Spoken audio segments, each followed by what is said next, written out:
Jai Hind and welcome to Topper's Corner. We are going to study chapter 2 of class 11th chemistry. So we will discuss about two topics, that is evidence for quantized electronic energy levels, that is atomic spectra, और Bohr's model for hydrogen atom. ठीक है, वो हम next video में पढ़ेंगे, but इस video में हम कवर करेंगे evidence for the quantize electronic energy level. Since this is theoretical video, ये थियरी है इसमें बहुत ज़्यादा, ठीक है, तो ध्यान से सुनिएगा और नोट्स आप बना सकते हैं मेरे साथ. Okay, let's begin without wasting any time. Atomic spectra. अब एटॉमिक स्पेक्ट्रा क्या होता है, कैसे आया, किसने बनाया, बात करते हैं इस पर आज. Speed of the light depends on the medium through it passes. For example, मैंने आपको बता रखा है पहली वीडियो में कि स्पीड ऑफ द लाइट कितनी है, 3 × 10⁻⁸ मीटर पर सेकेंड. ये आपको लाइट की स्पीड होती है, बट ये तब होती है जब ये एयर के थ्रू ट्रेवल करती है. किसके थ्रू? एयर के थ्रू भी, जब ये वैक्यूम के थ्रू ट्रेवल करती है. ठीक है, अब आगे बढ़ते हैं, देखते हैं जरा.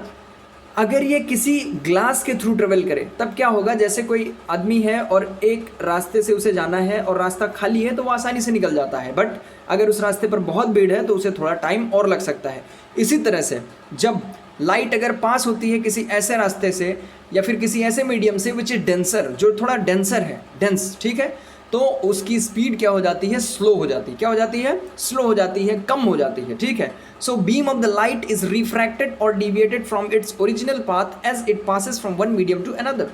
और इस स्पीड के स्लो होने की वजह से जो लाइट की ओरिजिनल पाथ होती है वो उस पाथ को नहीं फॉलो कर पाता और अपने पाथ से क्या हो जाता है, डिविएट हो जाता है, मुड़ जाता है. ठीक है, फॉर एग्जाम्पल, अगर कोई लड़का है बचपन से उसका एक सपना है कि उसे टीचर बनना है, बट कुछ प्रॉब्लम की वजह से उसको टीचर नहीं कुछ और बनना पड़ गया, तो क्या हो गया, वो अपने एम से डिविएट हो गया, अपने रास्ते से भटक गया. ठीक है, तो सिमिलरली जो लाइट होती है वो स्ट्रेट पाथ पर जाना चाहिए उसे, बट अगर वो किसी डेंसर मीडियम से ट्रेवल करती है तो उसकी स्पीड स्लो हो जाती है. स्पीड स्लो होने की वजह से दैट डिविएट्स इट्स पाथ. ठीक है, वो अपना पाथ को डिविएट कर लेती है.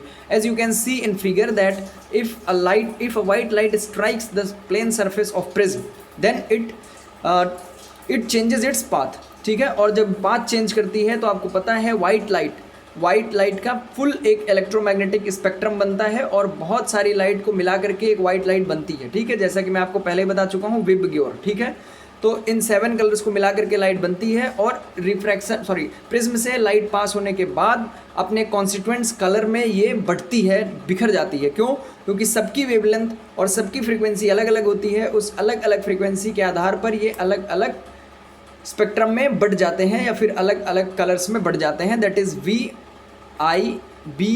VIBGYOR. ठीक है, विबग्योर मतलब violet, indigo, blue, green, yellow, orange और रेड. ठीक है, ये विजिबल स्पेक्ट्रम है. आगे आते हैं. स्पेक्ट्रम की मैं बात पहले कर चुका हूँ, इससे पहले वाली वीडियो में मैं आपको क्लियर कट बता चुका हूँ स्पेक्ट्रम क्या है, इलेक्ट्रोमैग्नेटिक स्पेक्ट्रम क्या है. तो आगे बढ़ते हैं. यहाँ पर violet is highly deviated while red is least deviated. Violet बहुत ज़्यादा डिविएट होती है क्योंकि सबसे ज़्यादा फ्रीक्वेंसी जो होती है वो होती है वायलेट की. ठीक है, और रेड जो है बहुत कम डिविएट होती है, बहुत कम मुड़ती है अपने रास्ते से क्योंकि उसकी सबसे कम फ्रीक्वेंसी होती है. ठीक है, और जो रेड की वेवलेंथ होती है वो लॉन्गेस्ट होती है और जो वायलेट की वेवलेंथ होती है वो शॉर्टेस्ट होती है.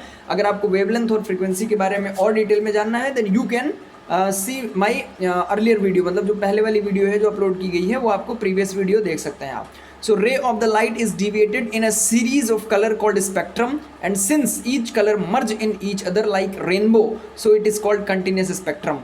अब जो स्पेक्ट्रम हमें यहाँ पर मिलता है वो कुछ इस तरह से मिलता है, एक पट्टी और इसमें एक कलर दूसरे कलर में मर्ज हुए रहते हैं, ना कि कोई बाउंड्री लाइन होती है इनके बीच में. इसलिए हम इसको क्या बोलते हैं, कंटिन्यूस स्पेक्ट्रम. क्या बोलते हैं? Continuous spectrum. So there is no separation boundary. इस बात को ध्यान रखने वाला है भाई कि कोई सेपरेशन की बाउंड्री इनके बीच में नहीं बनती. ठीक है, अब आगे आते हैं. When electromagnetic radiation interact with the matter, atom or molecule may absorb energy to reach at the higher energy level. ठीक है, मतलब अगर इलेक्ट्रोमैग्नेटिक रेडिएशन किसी भी मैटर या एटम या मॉलिक्यूल के साथ अगर टकराती है तो वो एनर्जी एब्जॉर्ब कर सकता है और हायर एनर्जी लेवल में जा सकता है. But when they absorb energy they become unstable and again emit radiation in the various region to become stable. मतलब अगर कोई इलेक्ट्रॉन है या कोई एटम है उस पर आकर के एनर्जी या इलेक्ट्रोमैग्नेटिक रेज हिट करती है तब अपनी एनर्जी वो इसमें ट्रांसफ़र करती है, जिसकी वजह से इसमें बहुत ज़्यादा एनर्जी बढ़ जाती है और ये एक्साइट हो जाता है. क्या हो जाता है? एक्साइट हो जाता है और ये हायर एनर्जी लेवल में जाने की कोशिश करता है और उसके बाद हायर एनर्जी लेवल से अगर पहुंच जाता है तो ठीक, नहीं जाता तो ये वापस आता है, और वापस आने के लिए ये एनर्जी को लूज़ करता है जो इसने इस इलेक्ट्रोमैग्नेटिक वेव से गेन की है, और उस एनर्जी को लूज़ करते समय ये रेडिएशंस एमिट करता है। क्या एमिट करता है? रेडिएशंस। ठीक है, वही यहाँ पर स्टेटमेंट में बताया गया है। एमिशन एंड एब्जॉर्प्शन स्पेक्ट्रा वो बताया जाएगा। अब जब ये रेडिएशन एमिट करता है तो अगर हम इसका एक स्पेक्ट्रा बना लें तो उसे हम कहेंगे भैया ये क्या है? एमिशन स्पेक्ट्रा है। Spectrum of the radiation that has been emitted by substance that has absorbed energy is called emission spectrum. Spectra, जैसे कि मैंने बताया, जो इलेक्ट्रॉन या जो एटम एक्साइट होकर के हायर एनर्जी लेवल में गया है, जब वो एनर्जी लूज करके लोअर एनर्जी लेवल में आएगा तो रेडिएशन एमिट करेगा, और इस रेडिएशन को अगर हम एक प्लॉट बना लें, एक प्लॉट कर लें उसे उसके कॉन्स्टिट्यूएंट कलर्स में, या फिर उसको स्पेक्ट्रम बना लें उसे, इसी हम क्या कहेंगे कि भाई ये क्या है? एमिशन स्पेक्ट्रा है। एटम, मॉलिक्यूल और ion that have absorbed energy are called excited. ये मैं बता चुका हूँ कि जो भी इलेक्ट्रॉन या एटम एनर्जी को एब्जॉर्ब करता है वो उसे कहते हैं कि वो एक्साइटेड स्टेट में है। If any substance is heated and cooled it will emit radiation and sketch the emission spectra. मतलब अगर कोई सब्सटेंस है और हम उसे हीट करते हैं तो हीट करेंगे तो क्या होगा? उसकी एनर्जी लेवल बढ़ेगी। उसे हम कूल करेंगे तो क्या होगा? एनर्जी लेवल कम होगी। जब कम होगी तो जो इलेक्ट्रॉन एक्साइट हो गए थे वो रेडिएशन एमिट करेंगे, मतलब पहले एब्जॉर्ब करेंगे और बाद में क्या करेंगे? एमिट करेंगे। ठीक है, और एमिशन स्पेक्ट्रा को प्रोड्यूस करेंगे, स्केच करेंगे। A continuum of the radiation is passed through sample which absorb the radiation of certain wavelength. Absorbed wavelength leave dark spot in the spectrum. मतलब क्या कहने का है कि भाई जब एब्जॉर्प्शन होता है तो ज़रूरी नहीं है कि हर सब्सटेंस सारे वेवलेंथ को एब्जॉर्ब कर ले, तो जिस वेवलेंथ को वो नहीं एब्जॉर्ब करता है वहाँ पर क्या बन जाता है? एक डार्क स्पॉट बन जाता है। स्पेक्ट्रम में क्या बन जाता है? उस जगह पर डार्क स्पॉट बन जाता है और वो लाइन की तरह दिखता है, इसे हम लाइन स्पेक्ट्रम कहते हैं। ठीक है, आगे बढ़ते हैं। स्टडी ऑफ द एमिशन और absorption spectra is called spectroscopy. याद रखना, ये एग्जाम में आ सकता है। स्टडी ऑफ एमिशन और absorption spectra is called spectroscopy. आगे बढ़ते हैं। The emission spectra of the atom in the gas phase do not show continuous spread of the wavelength from red to violet but leave dark spots in the spectrum. जैसे normal spectrum हम बनाते हैं तो उसमें continuous spectrum होता है, जैसे कि विबग्योर अगर हम लिखते हैं तो वायलेट में इंडिगो मर्ज होता है, इंडिगो में ब्लू मर्ज होता है, ब्लू में ग्रीन मर्ज होता है, ग्रीन में येलो मर्ज होता है, येलो में ऑरेंज मर्ज होता है, ऑरेंज में रेड मर्ज होता है। बट एमिशन स्पेक्ट्रा में क्या है? बीच बीच में डार्क लाइंस बन जाती हैं जिनकी वजह से हमें ये कलर आपस में बटे हुए दिखते हैं, और इसकी वजह से हम इसे कहते हैं कि भाई डार्क स्पॉट आ गया स्पेक्ट्रम में, और इसे हम लाइन स्पेक्ट्रा कहते हैं। तो सच स्पेक्ट्रा इज कॉल्ड लाइन और atomic spectra because emitted radiation is identified by appearance of the bright lines. हमें यहाँ पर ब्राइट लाइंस दिख रही हैं, देख सकते हैं आप फिगर में, जैसा कि मैंने बताया है ये डार्क स्पॉट्स बन गया है। ठीक है, और ये जो ब्राइट लाइंस है, 4 ब्राइट लाइंस प्रेजेंट, इन ब्राइट लाइंस की वजह से हम इन्हें क्या बोलते हैं? एटॉमिक स्पेक्ट्रा और लाइन स्पेक्ट्रा। ओके, आगे बढ़ते हैं। Line spectra helps in study of the structure of atom. ये किसी भी एटम के स्ट्रक्चर को पढ़ने में हेल्प करता है, क्योंकि जैसे सबकी फिंगरप्रिंट्स अलग अलग होती हैं उसी तरह से सारे एटम का लाइन स्पेक्ट्रा अलग अलग होगा, सबका एमिशन स्पेक्ट्रा अलग अलग होगा और एब्जॉर्प्शन स्पेक्ट्रा अलग अलग होगा। Each element have unique line spectrum. ठीक है, this characteristics can be used to identify the unknown atom just like the fingerprint of each individual is unique. जैसे कि इस कैरेक्टरिस्टिक का हम इस्तेमाल क्या कर सकते हैं? एक अननोन एटम को पता लगाने में कर सकते हैं। जैसे हमें पता चल गया कि भाई हाइड्रोजन का ऐसा स्पेक्ट्रा बनता है, तो अब कोई भी नया आइटम हमें मिला और उसका स्पेक्ट्रा हाइड्रोजन से मैच करता है तो वो हाइड्रोजन का ही होगा या हाइड्रोजन के फैमिली का होगा। ठीक है, सिमिलरली जैसे कि हमारे पास फिंगरप्रिंट है, एक फिंगरप्रिंट एक ही इंसान के पास होती है, वो दूसरे से मैच नहीं करती, उसी तरह से जो भी स्पेक्ट्रा एक एटम बनाता है वो दूसरा एटम उसी तरह का स्पेक्ट्रा नहीं बना सकता, उसमें कुछ न कुछ लाइन में चेंजेस होते हैं। ठीक है, आगे बढ़ते हैं। हाँ, helium in the sun was discovered by spectroscopic method. जो सन में हीलियम का पता चला हमें, वो कैसे पता चला? स्पेक्ट्रोस्कोपिक मेथड से। जो उससे लाइट आ रही है उसका हमने यूज़ किया और उससे स्पेक्ट्रम बनाया, उससे हमें लाइन स्पेक्ट्रम मिला और उससे हमें पता चला कि भैया ये लाइन स्पेक्ट्रम तो हीलियम का है। इसका मतलब सन में क्या है? हीलियम है। ठीक है, आगे बढ़ते हैं। Line atomic spectra of the hydrogen. Hydrogen का ही लाइन एटॉमिक स्पेक्ट्रा था जो बनाया गया था, उसके बाद इस पर आगे काम नहीं हुआ। ठीक है, when electric discharge is passed through gaseous hydrogen its molecule dissociate, gain energy and emit radiation of the discrete frequencies। मतलब जब भी इलेक्ट्रिक डिस्चार्ज को हम पास करते हैं गैसियस हाइड्रोजन के थ्रू, हाइड्रोजन है, इलेक्ट्रिक डिस्चार्ज हम पास करते हैं यहाँ पर, तो वो जो इस डिस्चार्ज के आसपास के जितने एटम होंगे वो एक्साइट होंगे, उनमें सेंसेशन होगी, एक्साइट होंगे, एनर्जी लेवल उनका बढ़ेगा और फिर उनका एनर्जी लेवल घटेगा क्योंकि वो एनर्जी लूज करेंगे, और जब लूज करेंगे तो वो रेडिएशन को क्या करेंगे, एमिट करेंगे, रेडिएशन को एमिट करेंगे। ठीक है, अब भैया आते हैं spectrum having different lines, they are named after their discoveries. और जो हाइड्रोजन का हमें स्पेक्ट्रम मिला उसमें हमें बहुत सारी लाइंस मिली, वो लाइंस कैसे मिली हम आगे पढ़ेंगे। ठीक है, और उन लाइंस का बहुत मतलब कि बाद में धीरे धीरे डिस्कवरी हुई, जिसने जिसने उसकी डिस्कवरी की उसके नाम पर उन लाइनों का नाम रख दिया गया।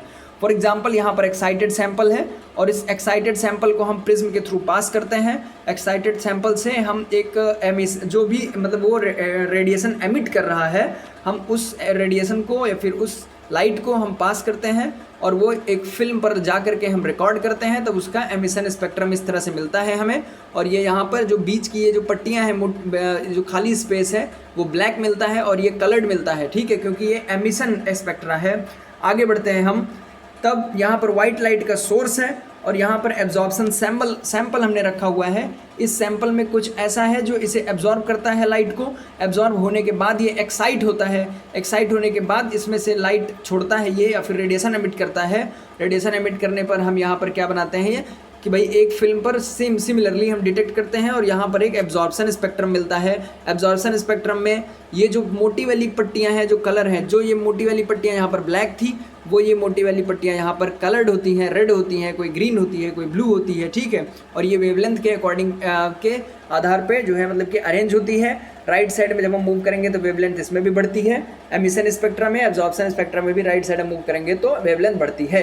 एमिशन स्पेक्ट्रा और एब्जॉर्प्शन स्पेक्ट्रा आप ध्यान से देखिए तो आपको पता चलेगा कि एमिशन स्पेक्ट्रा में जो लाइट्स एब्जॉर्ब हुई हैं, जो लाइट एमिट हुई हैं वो एमिशन स्पेक्ट्रा में एब्जॉर्ब होती हैं। जहाँ पर यहाँ पर ब्लैक स्पॉट था, ये चौड़ा वाला ब्लैक स्पॉट है, ब्लैक पट्टी, वहाँ पर ये ब्लैक बड़ी वाली पट्टी कलर्ड मिलती है। कैसे मिलती है? कलर्ड मिलती है। ठीक है, इसका मतलब कि एमिट करती है, एब्जॉर्ब करते समय ये जो ब्लैक वाली ये जो लाइन है पतली पतली, ये वाले वेवलेंथ वाले लाइट एब्जॉर्ब हुई हैं और यहाँ पर वही वेवलेंथ वाली लाइट रिलीज हो रही है। ठीक है, अब आगे बढ़ते हैं। वेव नंबर, वेव नंबर कुछ नहीं होता बट सिंपल सा है, number of the waves per unit length, number of the waves per unit length यानी कि 1/λ। ठीक है, इसका साइन है न्यू बार, न्यू बार इसका साइन है। ठीक है, और ये होता है कि भाई एक यूनिट लेंथ में 1 मीटर अगर लंबाई है तो उसमें कितनी वेवलेंथ, कितनी लाइट्स आ जाएंगी, कितनी जो है वेव्स आ जाएंगी जिनकी लेंथ, फॉर एग्जांपल जैसे 10-10 सेंटीमीटर की वेव्स हों तो कितनी आ जाएंगी? 10 आ जाएंगी। ठीक है, तो उसका वेव नंबर कितना हो गया? 10 हो गया। ठीक, तो if spectral lines are expressed in wave number, that is mu bar, then the visible line obey the following formula। तो ये फॉर्मूला निकाला गया और ये फॉर्मूला ये फॉलो करते हैं। ठीक है, कि भाई nu bar equal to 109,677 into 1/2 square minus 1/n square centimetre, जहाँ पर जो n होगा वो इंटीजर है ग्रेटर देन 3। n क्या है? ग्रेटर देन 3 होगा हमेशा। ठीक है, आगे हम बात करते हैं, फिर ये फॉर्मूला आपके समझ में आएगा अच्छे से। क्या है भाई? Series of the lines described by this formula is called बामर series. ये फॉर्मूला किसने दिया? बामर ने दिया। ठीक है, और इसको हम बामर सीरीज कहने लगे। ये विजिबल लाइट स्पेक्ट्रम के लिए ही एप्लीकेबल होता है बस। अब जब ऐसा फॉर्मूला आ गया तब एक रेडबर्ग नाम का साइंटिस्ट था जिसने इन चीज़ों को गौर से ऑब्जर्व किया और ऑब्जर्व करने के बाद उसने पाया कि भाई जो सीरीज ऑफ द लाइन्स है हाइड्रोजन स्पेक्ट्रम की, ठीक है, that is visible and invisible, उनको हम एक्सप्रेस कर सकते हैं नीचे दिए गए फॉर्मूले से। और उसने ऐसा फॉर्मूला बनाया, सेम फॉर्मूला था बट जहाँ पर यहाँ इन्होंने 2 लिया था हाइड्रोजन के लिए, यहाँ पर इन्होंने 2 लिया था, वहाँ पर इन्होंने क्या लिया? n लिया और n1 लिया और n2 लिया। ठीक है, और वहाँ यहाँ पर इन्होंने n1 की वैल्यू 1 2 3 रखी और n2 की वैल्यू n+1 n+2 n+3। मतलब कोई भी एटम का अगर यहाँ पर हम n ले रहे हैं तो यहाँ पर n+1, ठीक है, अगर यहाँ पर हम 2 ले रहे हैं तो यहाँ 2+1, यहाँ 4 ले रहे हैं, यहाँ 5, यहाँ 6 ले रहे हैं, यहाँ 7, इस तरह से एक नंबर इंक्रीज करके। ठीक है, और जो 1.10967 वैल्यू है ये है R मतलब रेडबर्ग कांस्टेंट, क्योंकि इसे रेडबर्ग ने ही दिया था इस नंबर को। ठीक है, और इस फॉर्मूले को रेडबर्ग ने मॉडिफाई करके ये एक फाइनल फार्मूला बनाया जहाँ पर न्यू इक्वल्स टू ये R और 1 minus n square n1 square minus 1 minus n2 square. ठीक है, और यहाँ पर ये क्या हो गया? Rydberg constant. ठीक है, तो first 5 series of the lines that is N1 equals to 1 2 3 4 5 are known as Lehman, Balmer, Paschen, Brackett and P-Fund series respectively. अब आगे आप देख सकते हैं कि जो 5 सीरीज ऑफ द लाइन मिली हमें हाइड्रोजन के स्पेक्ट्रम में, वो कुछ इस तरह से थी, जहां पर N1 की वैल्यू, जब N1 की वैल्यू 1 रखी गई, 2 रखी गई, 3 रखी गई, तब एक लेमैन ने बनाया 1 रख करके, बामर ने बनाया 2 रख करके। देखो बामर ने अपने फॉर्मूले में क्या दिया था, N की वैल्यू कितनी दी थी 2। इससे पहले लेमैन ने यहाँ पर N की वैल्यू क्या ली, 1 ली। पाशन ने N की वैल्यू 3 ली। इस तरह से जो सीरीज बनी वो ऐसे बनी L BP BP, ऐसे हम याद कर सकते हैं L BP BP, मतलब layman, बामर, Paschen, bracket, P fund. तो इसको सिंपल है याद करना, L BP BP, जैसे low blood pressure, low blood pressure, ठीक है। यहाँ N1 की वैल्यूज़ क्या है, 1 2 3 4 5। N2 की वैल्यू क्या है, 1 से ज़्यादा यानी 2 3 4 5 6, 2 से ज़्यादा यानी 3 4 5 6 7, यहाँ 5 से ज़्यादा 6 7 5 8 9, सॉरी 6 7 8 9 10, ठीक है। तो अब इनका रीज़न क्या है, रीज़न आप देख लीजिए। लेमैन ने जो फॉर्मूला दिया वो किस रीज़न में आया, वो अल्ट्रा वायलेट के लिए आया। बामर का विजिबल में आया। पाशन और ब्रैकेट और पीफंड सबका इंफ्रारेड के लिए था, ठीक है। अब हम इस तरह से हमारा जो स्पेक्ट्रम बना वो इस तरह से बना। आप देख सकते हैं यहाँ पर N1 की लाइन ये है, ठीक है, N बराबर 1, N बराबर 2 यहाँ पर है, N बराबर 3, N बराबर 4, N बराबर 5, ये इंफ्रारेड का जो है इलाका है। और यहाँ पर ये है अल्ट्रा वायलेट का इलाका जिसे लेमैन ने दिया था, ठीक है। अब समझ में आ रहा होगा, एनर्जी लेवल इस तरह से बढ़ रही है, जैसा कि आपको पता है कि भाई इंफ्रारेड होता है, ठीक है, अल्ट्रा वायलेट होता है। समझ में आ रही बात, ठीक है। इलेक्ट्रोमैग्नेटिक स्पेक्ट्रम अगर आप देखें तो ये चीज़ आप ध्यान से देख सकते हैं, ठीक है। Atomic spectrum of the hydrogen ऐसे करके बनाया गया था, ठीक है। अब हम आगे बढ़ते हैं कि भाई line spectra is unique for each element, जो मैं बता ही चुका हूँ पहले। There is regularity in the spectra of the each element, each element के जो स्पेक्ट्रा होता है उसमें रेगुलरिटी होती है। The series gets more and more complex for the heavier atom, इसीलिए हाइड्रोजन के एटम का ही हम एक्सप्लेन कर पाए हैं अभी तक, ठीक है। और इसके आगे इसमें अभी भी डिस्कवरीज हो रही हैं, ठीक है। अब बढ़ते हैं आगे। In next video we will discuss about Bohr's model of the hydrogen atom. हमें बोर्स मॉडल के पढ़ना है कि बोर्स मॉडल ने इस चीज़ को बेसिक बना करके कैसे जो है अपना मॉडल दिया और कैसे बोर का मॉडल फेल हुआ। और बोर का जो मॉडल था वो हाइड्रोजन के लिए सही हुआ था, बाकी और का मॉडल वो इस मतलब कि स्पेक्ट्रोस्कोपी के मेथड पे या फिर इसकी हेल्प से नहीं बना पाए थे, ठीक है। So thank you, thanks for watching, this is S K Mishra here and please like, share and subscribe this video. Okay, so जय हिंद, जय भारत।